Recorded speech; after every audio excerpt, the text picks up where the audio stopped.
October 12, 1492. Christopher Columbus stepped onto a Caribbean beach and claimed to have discovered a new world. But he was 492 years too late. Vikings had already been there. They built settlements, they traded with natives, and we have archaeological proof. This is the story of the real discovery of America. To understand how Vikings reached America, we need to start in Scandinavia. Around 800 AD, Norse seafarers, what we call Vikings, began expanding from Norway, Sweden, and Denmark. They weren't just raiders, they were explorers, traders, and settlers. Their secret weapon? The longship. These vessels were engineering marvels, shallow enough to sail up rivers, sturdy enough to cross oceans, and fast enough to outrun most other ships. A Viking longship could sail in just 3 feet of water, yet cross the North Atlantic. By the 850s, Vikings had settled Iceland. By 985, they'd pushed even further west to Greenland, led by a man named Eric the Red. Eric wasn't exactly a model citizen. He'd been exiled from Norway for murder, then exiled from Iceland for more murders. So he sailed west and found a massive ice-covered island. Eric called it Greenland. A bit of Viking marketing, since it was mostly ice, but the southern fjords had grass, and Eric established 2 settlements. By the year 1000, about 5,000 Vikings were living in Greenland. It was from here that America would be discovered. Around the year 1000 AD, a merchant named Bjarni Herjolfsson was sailing from Iceland to Greenland. He got lost in fog and storms. When the fog cleared, Bjarni saw land, but it wasn't Greenland. The coast was covered in forests. Greenland had no forests. Bjarni had accidentally spotted North America. But here's the thing.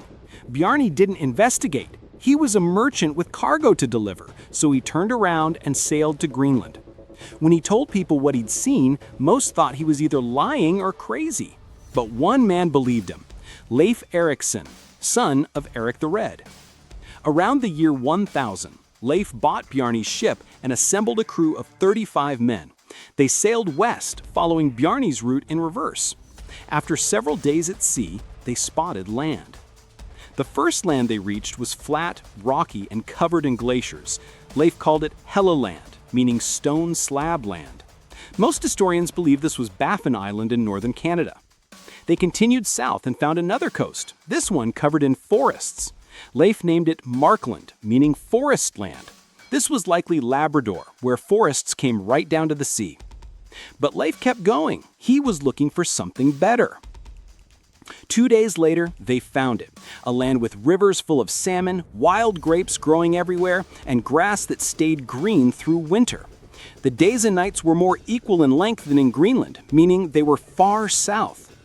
Leif called it Vinland, the land of wine, or the land of grapes. Leif and his crew built houses and spent the winter. The climate was mild, the resources were abundant. They were the first Europeans to set foot in North America 492 years before Columbus. And unlike Columbus, they knew they'd found a new continent. After that first winter, Leif returned to Greenland with stories of this rich new land. Other Vikings were intrigued. Over the next decade, multiple expeditions sailed to Vinland. Some came to trade. Others came to settle permanently. Leif's brother Thorvald led one expedition. He spent 2 years exploring the coast.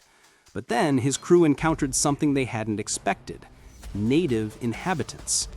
The Vikings called them Skraelings, likely the ancestors of modern indigenous peoples. The first encounter went badly.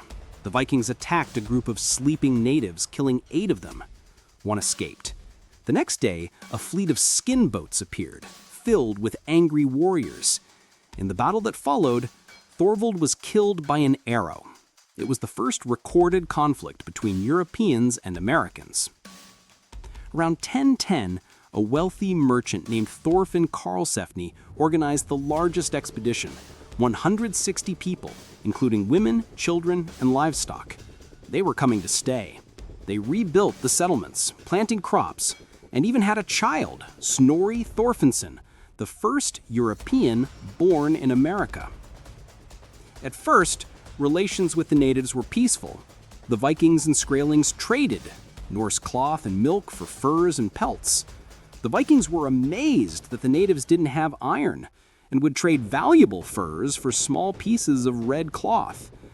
But tensions grew. A bull belonging to the Vikings broke loose and scared the natives. Fighting broke out. The Vikings realized they were vastly outnumbered, even with superior weapons, iron swords and axes versus stone tools. There were simply too few Vikings and too many natives. After 3 years, Thorfinn and his people abandoned Vinland. They'd had enough. The resources were amazing, but the constant threat from hostile natives made permanent settlement impossible. They sailed back to Greenland, taking timber and furs, but leaving their buildings behind. So why didn't the Vikings colonize America? They had the ships, they had the navigational skills, they'd proven they could get there. Why give up? First, distance. Vinland was 2,500 miles from Greenland, and Greenland was 900 miles from Iceland. It took weeks to sail in dangerous waters. Supply lines were nearly impossible to maintain. Second, numbers. The entire Viking population in Greenland was only 5,000 people. Iceland had maybe 50,000. That's tiny compared to indigenous American populations. The Vikings were encountering native groups that numbered in the thousands or more. They couldn't win through force. Third, economics. There was no economic reason compelling enough to risk permanent settlement. They could get timber by sailing to Markland, much closer than Vinland. The grapes and mild climate were nice, but not essential for survival. And finally, timing. This was 1000 AD.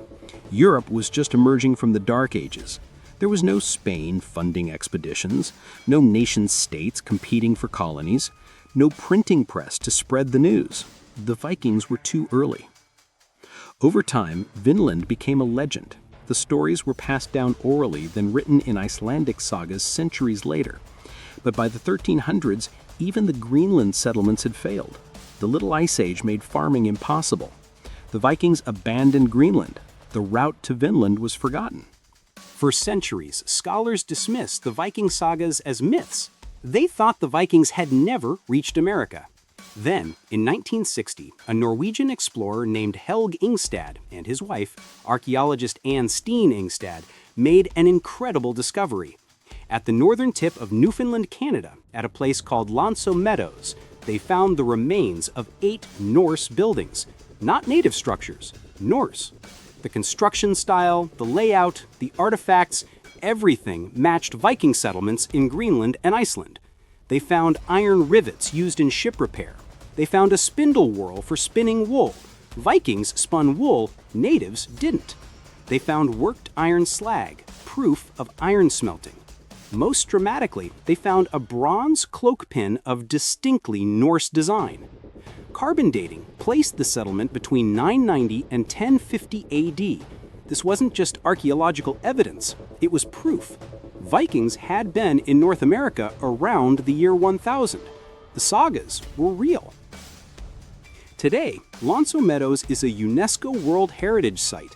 The buildings have been reconstructed. You can visit and walk through the same halls where Leif Erikson's crew spent their winters 5 centuries before Columbus was born. But here's what's fascinating. Lanso Meadows probably wasn't Vinland itself. It's too far north for grapes. Most archaeologists think it was a staging post, a base camp where Vikings would repair ships and gather supplies before heading further south to the real Vinland, which might have been in New Brunswick or even Massachusetts, which means there may be more Viking sites waiting to be discovered. Somewhere along the North American coast, there might be more proof of Viking exploration, more buildings, more artifacts, more evidence of this forgotten chapter of history. So, if the Vikings got there first, why do we celebrate Columbus? Because discovery isn't just about arriving, it's about what happens afterward. When Columbus landed in 1492, he returned with news that spread across Europe. His voyage sparked a wave of exploration, colonization, and ultimately permanent European settlement in the Americas. It changed world history. When the Vikings landed in 10,000 AD, they settled briefly, then left. The news stayed in Iceland and Greenland. It didn't spread. It didn't change European consciousness. Within a few generations, it was legend. Within a few centuries, it was forgotten. The Vikings proved something important. They proved it was possible. 500 years before anyone thought it could be done, Vikings crossed the Atlantic, settled in America, and returned to tell the tale. They just couldn't sustain it. Leif Erikson never became famous. He didn't change the world. But he and his crew were the first Europeans to stand on American soil, the first to build European structures in the Americas, and the first to prove that crossing the Atlantic and surviving was possible. 5 centuries before Columbus, the Vikings discovered America. They just didn't know what to do with it. History remembers the ones who changed the world, but sometimes it's worth remembering the ones who got there first. The Vikings discovered America, but wait until you hear about the fall of Constantinople, the day the Roman Empire finally ended after 1,500 years. That's coming soon. Subscribe so you don't miss it, like this video if you enjoyed it, and hit that notification bell. Trust me, the next story is even more epic.